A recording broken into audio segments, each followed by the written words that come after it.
الحمد لله رب العالمين أشهد أن لا إله إلا الله وحده لا شريك له وأشهد أن سيدنا ومولانا محمدا عبده ورسوله أما بعد فأعوذ بالله من الشيطان الرجيم بسم الله الرحمن الرحيم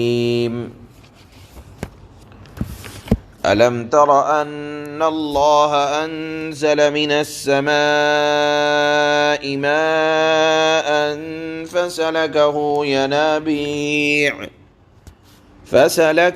ينابيع في الأرض ثم يخرج به زرعا مختلفا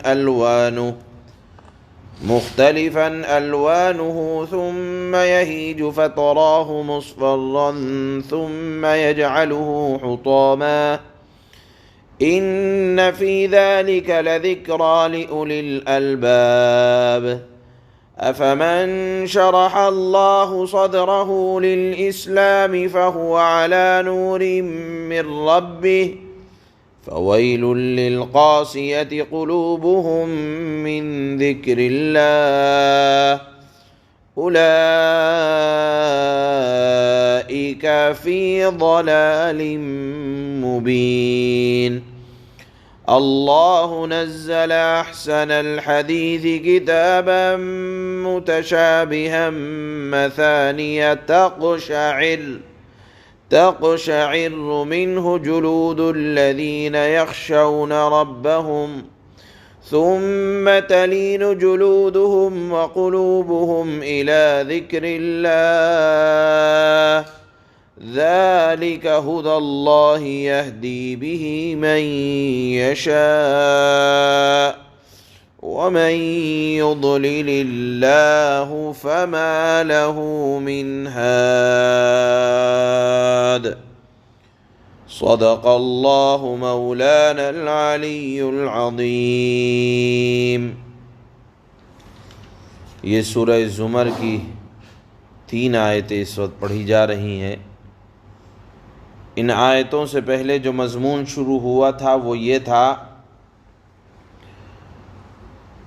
کہ اللہ نے فرمایا کہ جو لوگ شیطانی کاموں سے یعنی شرک سے اور شیطان کے جتنے گندے کام ہیں ان سے اپنے آپ کو دور رکھتے ہیں، اللہ کی طرف متوجہ رہتے ہیں، قرآن و سنت کی باتوں پر عمل کرتے ہیں، تو اللہ نے ان لوگوں کو، ایسے نیک بندوں کو جناب رسول اللہ صلی اللہ علیہ وسلم کی مبارک زبان سے خوشخبری دلوائی ہے۔ کیا خوشخبری؟ کہ جب دنیا سے جاؤ گے تو گھبرانے کی ضرورت نہیں ہے، تم اپنے گھر کی طرف جا رہے ہو، ہمیشہ رہنے والے گھر کی طرف جا رہے ہو، اور آدمی جب گھر کی طرف جاتا ہے تو اسے رنج نہیں ہوتا بلکہ خوشی ہوتی ہے۔ اپنوں سے ملنے میں انسان کا دل دکھتا نہیں ہے بلکہ خوشی ہوتی ہے۔ اور وہ گھر کیسے ہوں گے؟ اللہ نے اس کو بھی بیان فرمایا تھا گزشتہ آیات میں کہ بڑے اونچے تہ بتہ گھر ہوں گے، منزل بمنزل گھر ہوں گے، انتہائی صاف و شفاف نہریں ان کے نیچے سے بہتی ہوں گی۔ گویا کہ اللہ نے آخرت کی نعمتوں کا ذکر کر کے انسان کی توجہ کو آخرت کی رغبت کی طرف دلایا۔ اس کے بعد آج کی آیات میں اللہ پاک دنیا کی بے ثباتی یعنی دنیا کس طرح ناپائیدار ہے، کس طرح ختم ہو جانے والی ہے، اللہ نے اس کو ایک مثال سے انسان کی توجہ کو آخرت کی طرف دلایا اور اس کی غفلت سے اپنے آپ کو بچانے کی تاکید فرمائی ہے۔ اللہ نے دنیا کی بے ثباتی کو یعنی دنیا کس طرح سے ختم ہو جائے گی اس کو ایک مثال سے سمجھایا کہ دیکھو دنیا کی یہ جتنی چمک دھمک جتنی بہاریں اور حسن ظاہر ٹیپ ٹاپ ہے، اور جس ٹیپ ٹاپ پر انسان فریفتہ ہو کر اپنے خدا اور آخرت کو بھول جاتا ہے، اور اس ٹیپ ٹاپ کے پیچھے آدمی اپنی عاقبت کو برباد کر دیتا ہے، اس کی مثال سن لو۔ اس کی مثال یہ ہے کہ دیکھیے، آسمان سے بارش ہوئی، پانی برسا، زمین نے پانی کو چوسا، اور پھر اسی پانی کو اس زمین سے ندی نالوں کے ذریعے سے یا پانی کو زمین سے نکالا گیا، مختلف علاقوں میں پانی پہنچا، اس پانی سے کھیتی کو سیراب، بنجر زمین کو سیراب کیا گیا۔ پانی بارش ہونے کے بعد یا زمین کو پانی سے سیراب کرنے کے بعد آپ دیکھیں کہ وہاں پیڑ پودے نکل آئے، مختلف طرح کی کھیتیاں نکل آئیں، مختلف پھل فروٹ نکل آئے، لیکن وہی لہلہاتی کھیتیاں ایک وقت آتا ہے کہ سوکھ جاتی ہے، ایک وقت ہوتا ہے کہ وہ چورا چورا ہو جاتی ہے، ایک وقت آتا ہے کہ وہی لہلہاتی ہری بھری کھیتیاں پہلے پیلی پڑیں، پیلی پڑنے کے بعد کالی پڑی، کالی پڑنے کے بعد وہ چورا چورا ہو گئیں۔ اب دیکھو، وہ کھیتی جو کسی زمانے میں انسان کو بڑی بھلی معلوم ہو رہی تھی، سب سے پہلے اس کھیتی کا وجود نہیں تھا، پانی آیا، پانی زمین میں گیا، پانی زمین سے نکلا، کھیتیوں کو سیراب کیا گیا، سیراب کرنے کے بعد کھیتیاں پیدا ہوئیں، کھیتیاں پیدا ہونے کے بعد پیڑ پودے ہوئے، اور پھر پھل فروٹ ہوئے، ظاہری چمک دمک ہوئی، لیکن ایک وقت آیا کہ وہی ہرے بھرے کھیت پیلے پڑنے لگے، کالے پڑنے لگے، چورا چورا ہو گیا۔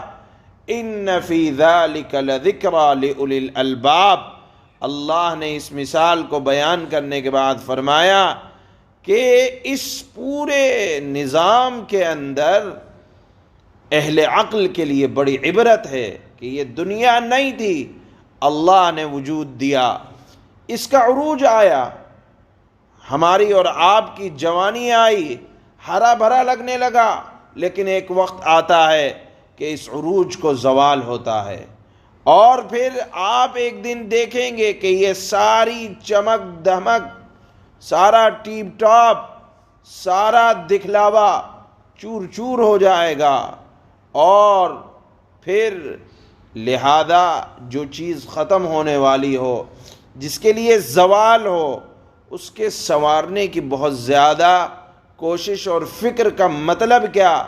جس طرح آدمی بہت زیادہ ناپائیدار اور ختم ہو جانے والی چیزوں سے دل نہیں لگایا کرتا، بلکہ دل لگاتا ہے ان چیزوں سے جس کے اندر دوام ہوتا ہے، آدمی ہر اس چیز کے سے منسلک ہونا چاہتا ہے جس کے اندر ہمیشگی ہو۔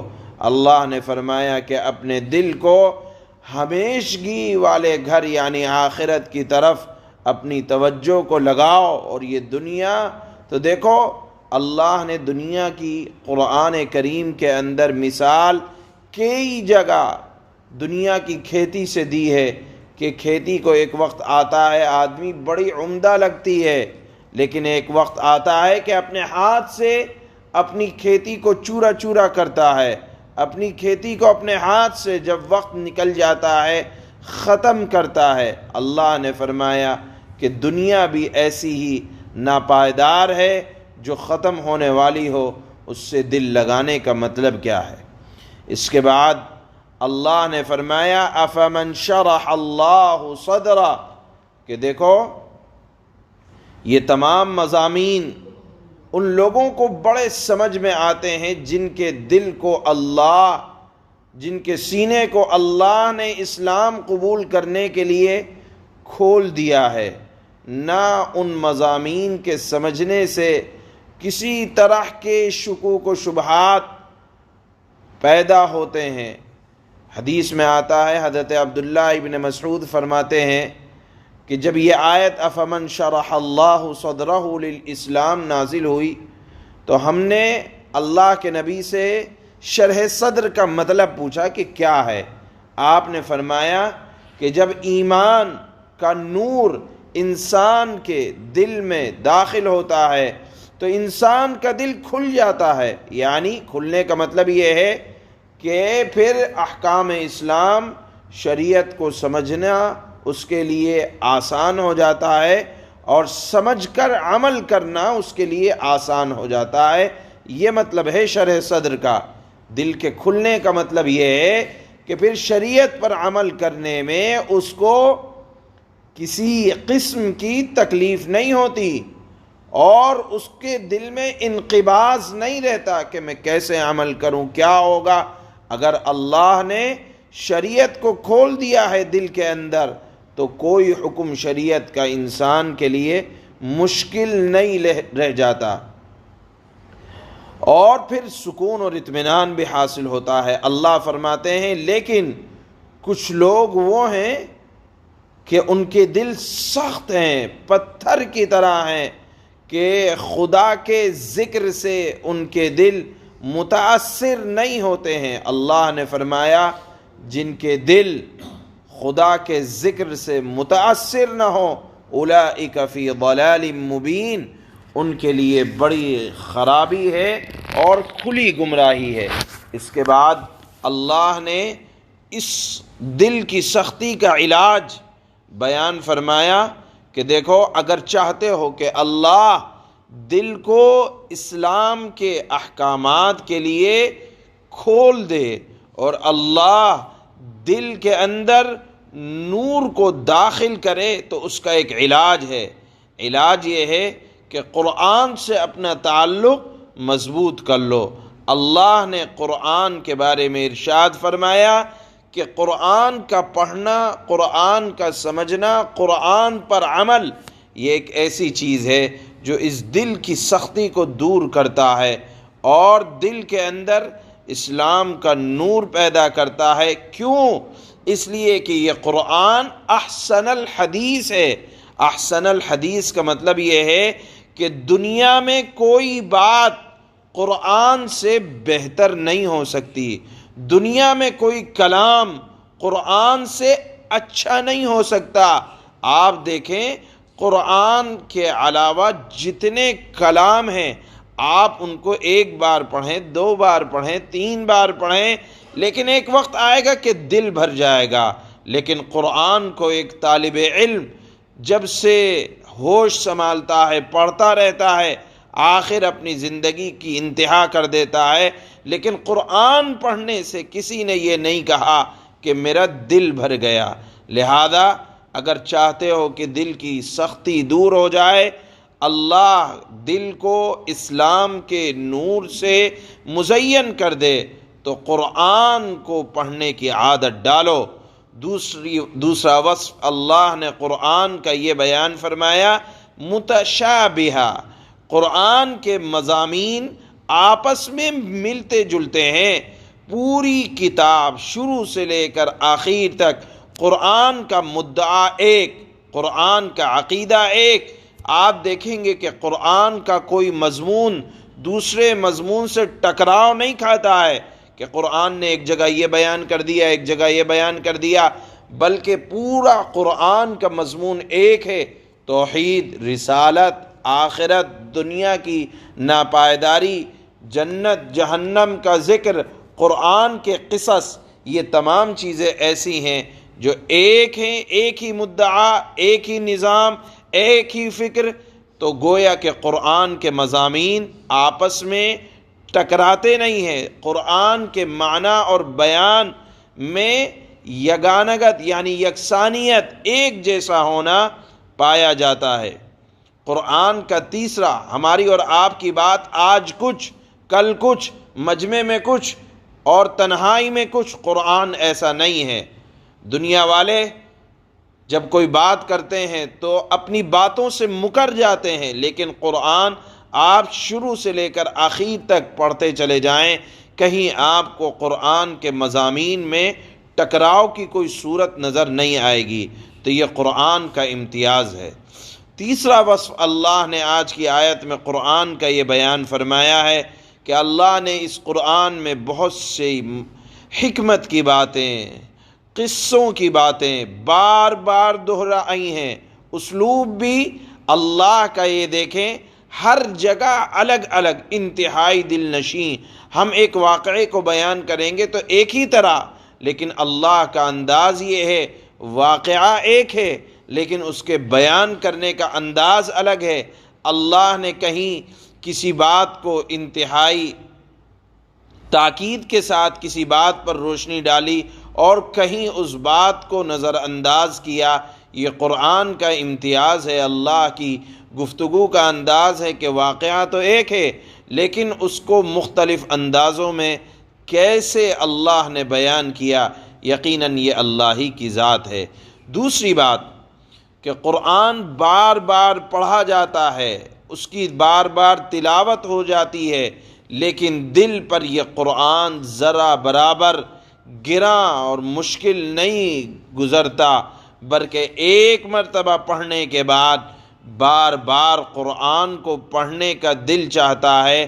اور جب قرآن پڑھا جاتا ہے تو دل کے اوپر اثر ہوتا ہے. اللہ نے فرمایا کہ جو قرآن کی عظمت کے ساتھ قرآن کو سنے گا تو اس کے دل کانپ اٹھیں گے، بدن کے رونگٹے کھڑے ہو جائیں گے. خوف اور رعب قرآن کا ایک ایسا طاری ہوگا کہ قلب اور بدن اس کے سامنے جھک جائے گا. اور قرآن کا ایک اثر یہ ہے کہ قرآن پڑھنے والے، سننے والے، سمجھنے والوں پر ایک خاص اثر پیدا کرتا ہے، لیکن یہ اثر اللہ کے نیک بندوں کو حاصل ہوتا ہے اور اللہ اسی کو یہ امتیاز دیتا ہے جس کو سیدھا راستہ دکھلانا چاہے، جس کو خدا کی طرف سے توفیق ملے قرآن اس کی بڑی رہنمائی کرتا ہے.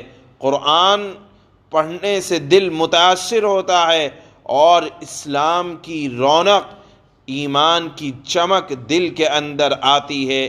پھر قرآن کا اور اسلام کا کوئی حکم مشکل نہیں لگتا ہے.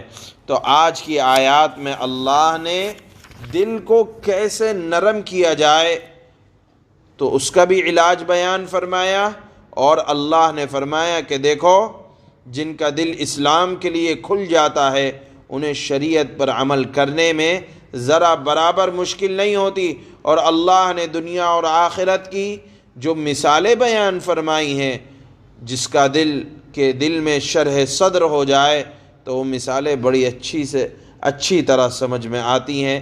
لہذا اللہ سے دعا بھی کرنا چاہیے کہ اے اللہ تو ہمارے دل کے اندر اسلام کے متعلق شرح صدر پیدا کر دے. شرح صدر پیدا کیسے ہوگا؟ قرآن کی تلاوت سے، قرآن کے پڑھنے سے اللہ پاک دل کو بہت نرم کر دیتے ہیں. دل کی سختی کا علاج بھی قرآن کریم کے پڑھنے کے اندر بیان کیا جاتا ہے. انہی آیات سے اس بات کا ثبوت ملتا ہے کہ قرآن سے اللہ پاک دل کی سیاہی کو بھی دور کرتے ہیں.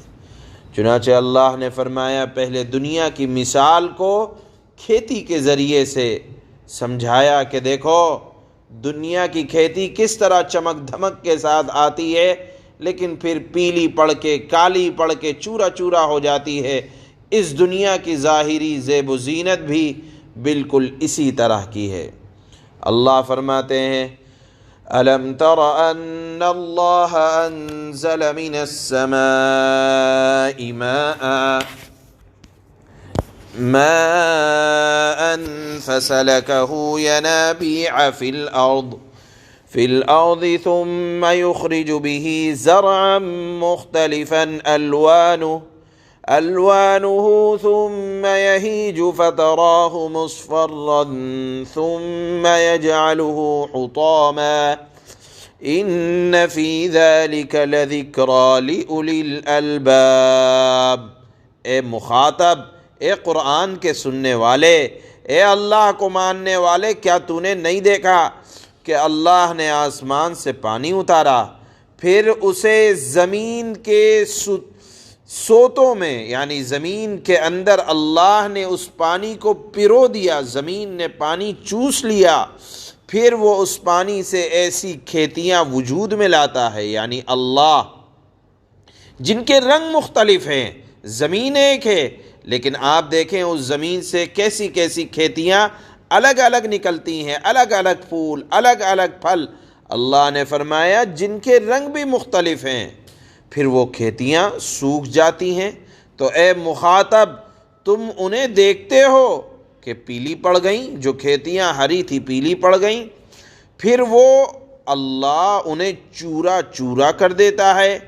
یقیناً ان تمام باتوں میں، یعنی کھیتی نہیں تھی، زمین سے پانی کی وجہ سے نکلی، پھر لہلہائیں، پھر پیلی پڑی، پھر چورا چورا ہوئیں، یقیناً ان باتوں میں ان لوگوں کے لیے بڑا سبق ہے جو عقل رکھتے ہیں۔